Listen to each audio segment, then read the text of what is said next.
लड़के ने तो बस एक भिखारी के कटोरे में 1 रुपए का सिक्का डाला था, लेकिन भिखारी यह देखकर दंग रह गया। उसे लगा शायद ये सिक्का गलती से गिर गया होगा, मगर जब उसने सुना कि लड़का खुद उसे ये दे रहा है तो वो खुशी से झूम उठा और सोचने लगा कि अब उसे कबाड़ बीनने की जरूरत नहीं पड़ेगी। लड़के को लगा कि शायद भिखारी की अक्ल फिर गई है, लेकिन उसे नहीं पता था कि इस दुनिया में अब चीजों की कीमतें लाख गुना घट चुकी हैं। अब 1 रुपये में शहर के बीचों बीच बंगला मिल जाता है और सिर्फ 5 रुपये में एक लिमिटेड एडिशन लग्जरी कार। मगर लड़के की 10 लाख की जमा पूंजी पर इसका कोई असर नहीं हुआ। इसी जमा पूंजी के दम पर वो एक ही रात में अमीरों की सूची में सबसे ऊपर आ गया। जब तीनों बड़े परिवार और पूर्व अमीर माँ साहब को इसकी खबर लगी तो उन्होंने अपने सारे संबंध लगाकर इस नए अमीर की तलाश शुरू कर दी, पर लड़के को इसकी खबर तक नहीं थी। एक दिन जब लड़का डिलीवरी करने जा रहा था, उसने रास्ते में देखा कि एक खूबसूरत लड़की बेहोश पड़ी है, जो दरअसल पूर्व अरबपति माँ साहब की पोती थी। जब उसने देखा कि कोई उसकी मदद नहीं कर रहा तो वो आगे बढ़ा और उसे मुंह से सांस देकर होश में लाया। लड़की के होश में आते ही उसने लड़के को धन्यवाद के रूप में 1 रुपए का नोट दिया। लड़के को लगा कि लड़की उसका मजाक उड़ा रही है, तो उसने हल्के फुल्के अंदाज में कह दिया कि इस पैसे से 2 लॉलीपॉप ले लेना। पर उसे क्या पता था कि वही अब सबका ढूंढा हुआ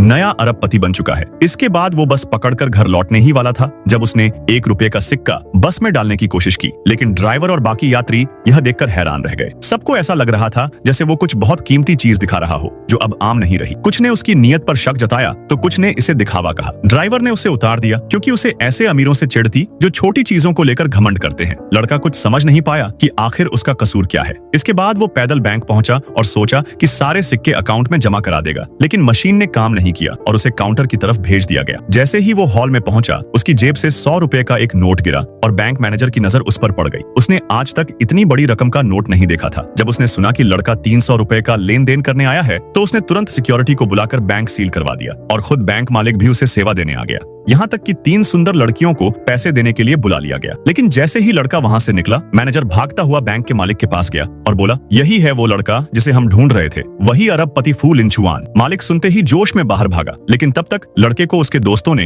होटल में खाने के लिए बुला लिया था।